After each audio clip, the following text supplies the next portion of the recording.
திருச்சிற்றம்பலம். தென்னாடுடைய சிவனை போற்றி, இந்நாட்டவருக்கும் இறைவா போற்றி. உலகெங்கும் வாழும் நெக்ஸ்ட் ஜென் அஸ்ட்ரோ சேனல் நேயர்கள் அனைவருக்கும் அன்பான வணக்கங்கள். ஆணி மாத பலன்களை பத்தி நம்ம இந்த மாசம் பார்க்க போறோம். முதல்ல என்னென்ன கிரகங்கள் மாறுறாங்க அப்படிங்கிறத பார்க்கலாம். செவ்வாய் பகவான் 6ஆம் தேதி மேஷ வீட்டுல இருந்து ரிஷப வீட்டுக்கு பயிற்சியாக போகிறார். புதன் பகவான் தன்னுடைய சொந்த வீட்டிலே இருந்தாலும் மிதுன வீட்டில் இருந்தாலும் வக்ரகதி அடைய போகிறார் சூரியனோடு சேர்ந்து. அதே போல குரு பகவான் அப்படின்னு சொல்லக்கூடியவர் உச்சத்தில் இருக்கிறார். அடுத்தது அங்க சுக்கிரன் இருக்கிறார். 20ஆம் தேதி சுக்கிரன் வந்து சிம்மத்தில் இருக்கக்கூடிய கேதுவோட இணைய போகிறார். உங்க ஜாதகத்துல சுக்கிரன் கேது சேர்க்கை இருக்கான்னு பாருங்க. இந்த சுக்கிரனும் கேதுவும் சேர்க்கை இருந்தால் கண்டிப்பாக ஆண்களாக இருந்தாலும் பெண்களாக இருந்தாலும் ரொம்ப கவனமா இருக்கணும் எதிர்ப்பாளர்கள் கிட்ட. அப்போ பெண் ஜாதகத்துல இருக்கு அப்படின்னா தேவையில்லாத தொடர்புகளும் செய்யாத தப்புக்கு ஒரு கெட்ட பெயர் வரக்கூடிய ஒரு சூழ்நிலையும் நிச்சயமா ஏற்படுத்தி கொடுக்கும். பெண் குழந்தைகளை நீங்க வச்சிருக்கீங்க அப்படின்னா ரொம்ப கவனமா இருக்கணும். எனக்கு ஏதுன்னா குழந்தைத்தனம், சுக்கிரன் அப்படின்னா பெண் குழந்தைகள். அப்போ ஏதாவது பெண் குழந்தைகளுக்கு ஒரு தவறான ஒரு தொல்லைகள் கொடுக்கறதுக்கு உண்டான வாய்ப்புகளும் உண்டு. இந்த சேர்க்கை இருக்கக்கூடிய ஜாதகமாக இருந்தால் இன்னும் ரொம்ப கவனமா இருக்கணும். இந்த சுக்கிரன் ராகு, சுக்கிரன் கேது அப்படின்னு சொல்றதெல்லாம் பாத்துட்டீங்கன்னா கொஞ்சம் பணப்புழக்கங்களை கொடுத்தாலும் வாழ்க்கையில கொஞ்சம் சின்ன ஒரு கெட்ட பெயரும் அவமானத்தையும் கொடுத்துரும். அப்ப இந்த கிரகச்சேர்க்கைகள் இந்த மாதம் மாதம் வரக்கூடிய சேர்க்கைகளோடு இந்த கிரகங்களோடு சேரும்பொழுது அந்த மாதம் நம்ம இன்னும் கவனமா இருக்கணும். வருஷத்துக்கு ஒரு முறை இந்த கிரகச்சேர்க்கைகள் கண்டிப்பா நடக்கும். உங்க ஜாதகத்துல சுக்கிரன் ராகோ சுக்கிரன் கேதுவோ சேர்க்கை இருந்ததுன்னா இந்த மாதம் சுக்கிரன் 20ஆம் தேதிக்கு மேல கேதுவோட சேருகிறார். இதுல இருந்து கொஞ்சம் கவனமாக இருந்து கொள்வது என்பது நல்லது. மிதுன ராசிக்குண்டான ஆணி மாத பலன்கள் எப்படி இருக்கும் அப்படிங்கிறத பார்க்கலாம். மிதுன ராசி, உங்க ராசி அதிபதியே உங்க ராசிக்குள்ள இருக்கிறார். ஒரு சிலருக்கு பாத்தீங்கன்னா ராசி அதிபதி பலமாக இருப்பார். தன்னுடைய ராசிக்குள்ள இருக்கிறது மிகப்பெரிய யோகம். செய்கின்ற காரியங்கள் எல்லாமே ஜெயமாகிறது. எதை நோக்கி உங்களுடைய விஷயத்தை நோக்கி போறீங்களோ அதுல இருந்து சூப்பரா சக்சஸ் ஆகிறதுக்குண்டான ஒரு வாய்ப்புகள், எதுவுமே தடை தாமதங்கள் இல்லாம நடக்கிறது, கேட்டதை விட அதிகமாக கிடைக்கிறது, இது எல்லாமே வந்து ராசி அதிபதி பலமா இருந்தாதான் நடக்கும். சோ இந்த மாதம் மிதுன ராசிக்கு உங்க ராசி அதிபதி அந்த நிலையில தான் இருக்கிறார். சோ நீங்க கேட்ட விஷயங்கள் செய்கின்ற விஷயங்கள் எல்லாமே பல மடங்கான வளர்ச்சியை கொடுக்கும் அப்படிங்கறதுல எந்த மாற்று கருத்துக்கு இடம் இல்லை. பட் என்ன ஒரு ரீசன் அப்படின்னு பாத்தீங்கன்னா இந்த மாசம் உங்களுடைய ராசி அதிபதியாக இருக்கக்கூடிய புதன் வக்ரகதி அடைகிறார்.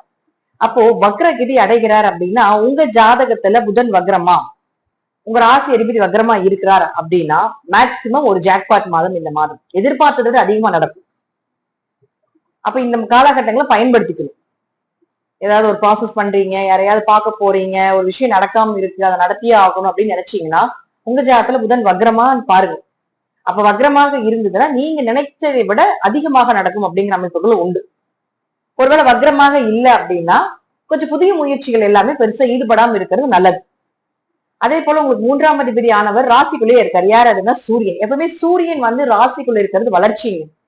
சர்வ தோஷங்களை நிவர்த்தி பண்ணும். உங்க உடம்புல இருக்கக்கூடிய அத்தனை கெட்ட கழிவுகளும் வெளியே போயிடும். கெட்ட எண்ணங்கள், நெகட்டிவான விஷயங்கள் இதெல்லாமே வெளியே போயிருங்க.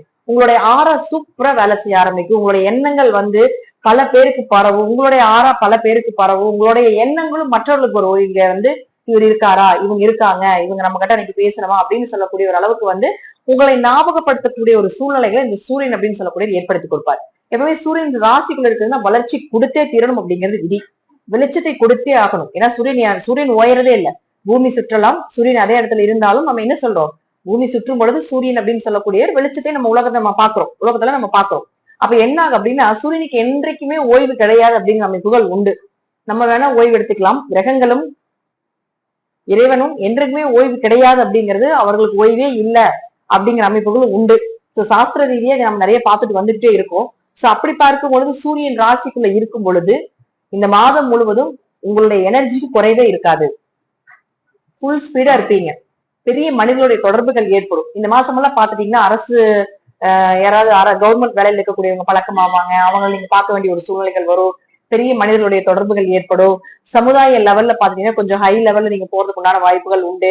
அல்லது சமுதாயத்தில் பெரிய ஆட்கள் யாராவது இருக்காங்கன்னா அவங்களோட நீங்க சந்திக்க வேண்டிய ஒரு சூழ்நிலைகள், அவங்களோட பேச்சுவார்த்தை நடத்த வேண்டிய ஒரு சூழ்நிலைகள் வரலாம். அதே போல இப்போ ட்ரஸ்ட் ஏதாவது ஆரம்பிக்கலான்னு இருக்கிறீங்க அப்படின்னு நினைச்சீங்கன்னா அந்த ஐடியாஸ் எல்லாமே நிறைய வரும். இந்த மாசம் நிறைய பேர் ட்ரஸ்ட் ஆரம்பிப்பீங்க. மிதுன ராசிக்காரர்கள் இந்த அமைப்பு எல்லாமே உங்களுக்கு நிச்சயமா நடக்கும். சோ வந்து இப்போ இந்த மாதம் நீங்க வந்து கண்டிப்பாக குருவாயூர் போய் பார்த்துட்டு வரலாம்னு நினைப்பீங்க. முருகனுடைய கிருஷ்ணனுடைய பிரசாதங்கள் ஏதாவது கிடைக்கும். குருவாயூருடைய பிரசாதங்கள் ஏதாவது கிடைக்கிறதுக்கான ஒரு வாய்ப்புகள் கிடைக்கும். அடுத்தது பாருங்க, உங்களுக்கு சூரியன் ராசிக்குள் இருக்கும் பொழுது திருவண்ணாமலை அண்ணாமலையோட வழிபாடு, ஏதாவது ஒரு சிவன் கோயிலுக்கு போயிட்டு வருவீங்க. அல்லது உங்களுடைய கனவுலையாவது ஏதாவது ஒரு தெய்வங்கள் வந்து காட்சி கொடுக்கறதுக்குண்டான ஒரு வாய்ப்பு நிச்சயமாக ஏற்படுத்தி கொடுப்பார். ஆனாலும் நோயாக இந்த மாதம் கொஞ்சம் கண் தலை சார்ந்த விஷயத்துல கொஞ்சம் கவனமா இருந்துக்கணும். கண் நரம்புகள் கொஞ்சம் பாதிப்புகள் ஏற்படலாம். அதிகமா செல்போன் யூஸ் பண்றதுக்கு தோணும். இந்த மாசம் போது அதிகமா செல்போன் யூஸ் பண்ணுவீங்க. நிறைய பேருடைய தொடர்புகள் வரும். கம்யூனிகேட்டிங் லெவல் கொஞ்சம் உங்களுக்கு அதிகமாகும். நிறைய சிந்தனைகள் யோசனைகள் வந்து ரொம்ப பிரம்மாண்டமா இருக்க போகுது இந்த மாசம். சோ ஏதோ உங்களுடைய லைஃப பத்தியோ அல்லது ஏதாவது ஒரு விஷயத்த பத்தியோ நீங்க வந்து யோசிச்சுக்கிட்டே இருப்பீங்க. அது என்ன பண்ணலாம், என்ன செய்யலாம், எங்க போலாம் அப்படின்னு சொல்லணும். உங்களுடைய சிந்தனைகள் எல்லாமே அதிகமாகக்குண்டான ஒரு வாய்ப்புகள் இதெல்லாமே மிதுன ராசிக்கு இந்த மாசம் கண்டிப்பா நடக்கும். ஏன்னா உங்களுக்கு 2ஆம் இடத்துலயே குரு இருக்கார். இப்ப 10 குடையவர் வந்து 2ஆம் இடத்துல இருந்து ராசிக்குள்ள வந்து சூரியன் இருக்கும் பொழுது தொழிலை பத்தின சிந்தனைகள் அதிகமா இருக்கும். அடுத்தது என்ன பண்ணலாம், தொழில் எப்படி லாபங்களை சம்பாதிக்கலாம், தொழில எப்படி பண வரவை கொண்டு வரலாம் அப்படிங்கிறது எல்லாமே உங்களுக்கு அதிகமான சிந்தனைகள் யோசனைகளும் உங்களுடைய மைண்டுக்கு வந்துட்டே இருக்கு. ஆனா நீங்க யோசிக்கிறது எல்லாமே உங்களுக்கு சக்சஸ் ஆகும். நேரங்காலங்கள் எல்லாமே உங்களுக்கு வழி விட்டுருச்சு.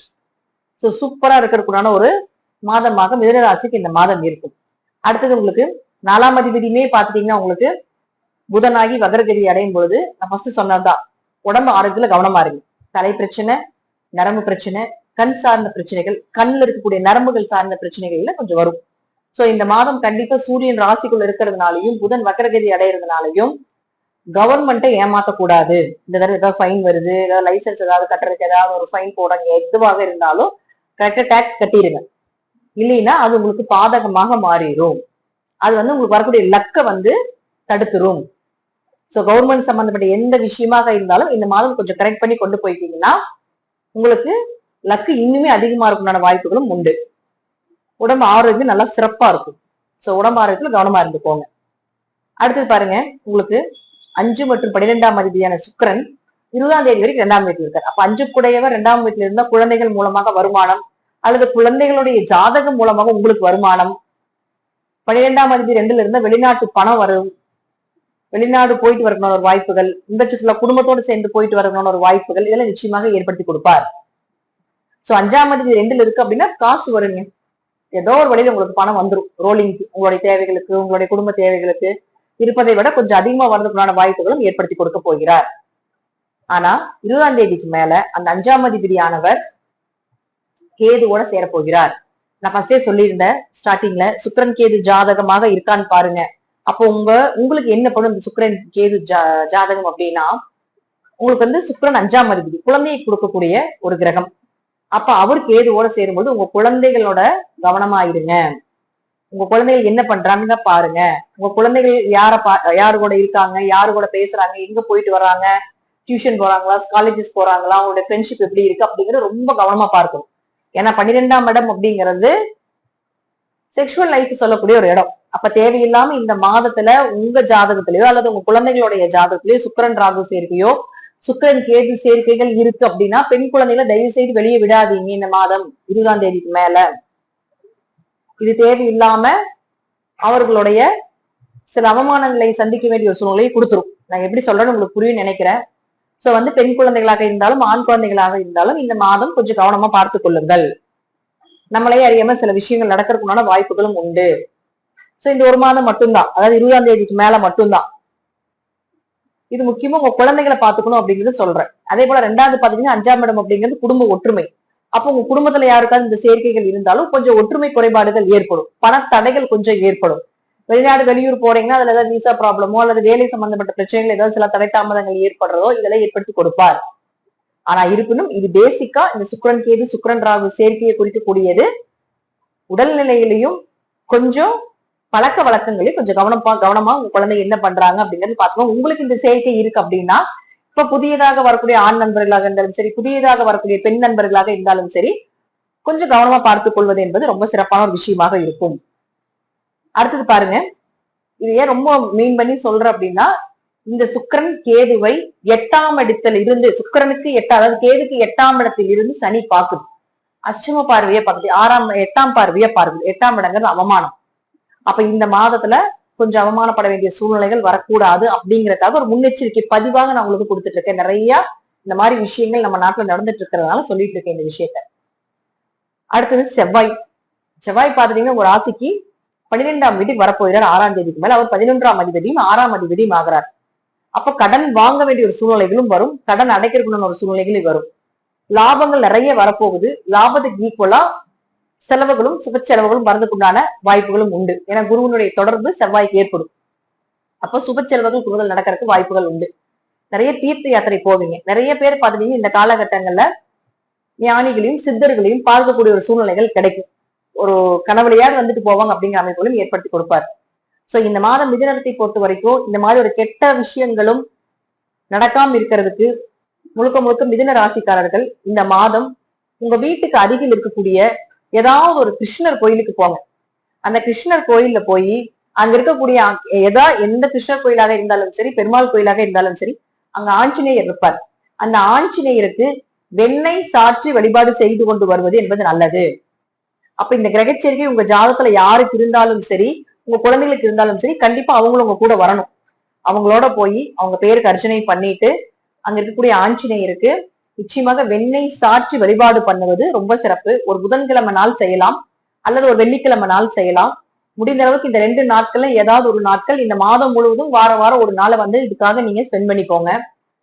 நிச்சயமாக இந்த வழிபாடு இந்த மாதத்தில் வரக்கூடிய ஒரு கெட்ட பலனை உங்களுக்கு நிச்சயமாக குறைக்கும் அப்படிங்கிற அமைப்புகளும் உண்டு.